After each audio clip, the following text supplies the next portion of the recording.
from the complete Grimm's fairy tales. This is the Frog King, or Iron Henry.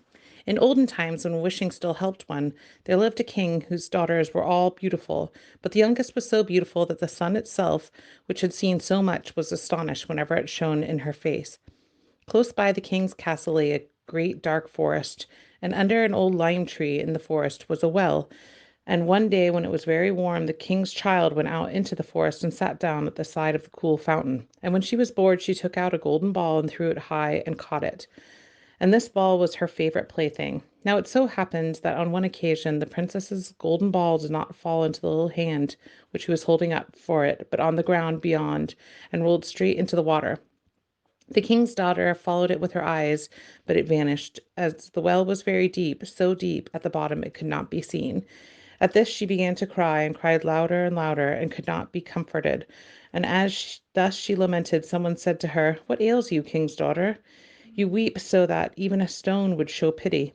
She looked round to the side, and whence the voice came she saw a frog stretching forth its big ugly head from the water. "Ah, old water splasher, is it you?" she said. "I am weeping, for my golden ball has fallen into this well." "Be quiet and do not weep," answered the frog. "I can help you, but what will you give me if I bring your plaything up again?" "Whatever you will have, dear frog," she said. "My clothes, my pearls, my jewels, even the gold crown that I am wearing."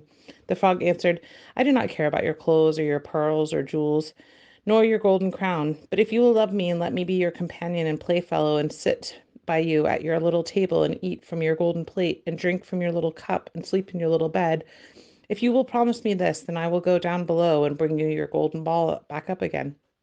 "Oh, yes," she said. "I promise you all you wish if you will but bring me my ball back."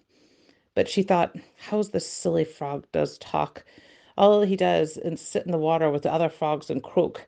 He can be no companion to any human being." But the frog, when he received this promise, put his head into the water and sank down, and in a short while came swimming up with the ball in his mouth, and threw it in the grass. The king's daughter was so delighted to see the pretty plaything once more that she picked it up and ran away with it. "Wait, wait," said the frog. "Take me with you. I can't run as fast as you can." But what did it avail him to scream his croak, croak, croak after her as loudly as he could? She would not listen, and she ran home and soon forgot the poor frog, and was forced to go back who was forced to go back to his well again. The next day, when she had seated herself at the table with the king and all the courtiers, and she was eating from her golden little plate, something was creeping splish splash up the marble staircase, and when it got to the top, it knocked at the door and cried, "Princess, youngest princess, open the door for me." And she ran to see who it was outside, but when she opened the door, there sat the frog in front of it. Then she slammed the door in such great haste, sat down at dinner again, and was quite frightened.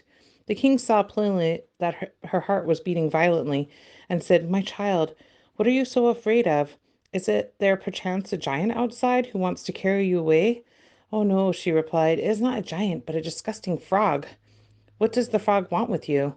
"Oh, dear father, yesterday when I was in the forest sitting by the well, playing with my golden ball, it fell into the water. And because I cried so, the frog brought it out again for me. And because he so insisted, I promised him he should be my companion, and I never thought he would be able to come out of this water. And now he is there outside and wants to come in to be with me." In the meantime, it knocked, and a second time it cried, "Princess, princess, youngest princess, open the door for me.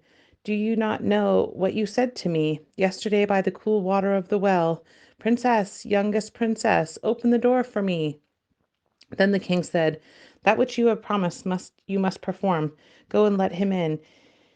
And she went and opened the door, and the frog hopped in and followed her, step by step, to her chair. There he sat and cried, "Lift me up beside you." And she delayed until at last the king commanded her to do so.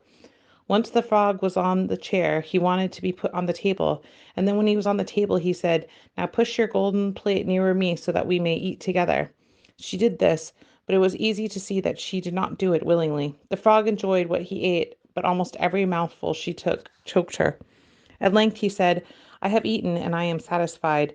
Now I am tired. Carry me into your little room and me make your silken bed ready, and we will both lie down and go to sleep." The king's daughter began to cry, for she was afraid of the cold frog, and she did not like its touch, but in which she now had to sleep in her pretty clean little bed. But the king grew angry and said, "He helped you when you were in trouble, and afterwards you to be despised by you."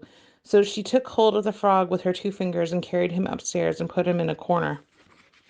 But when she was in bed, he crept up to her and said, "I am tired. I want to sleep as well as you. Lift me up, or I will tell your father." At this she was terribly angry, and took him and threw him with all her might against the wall.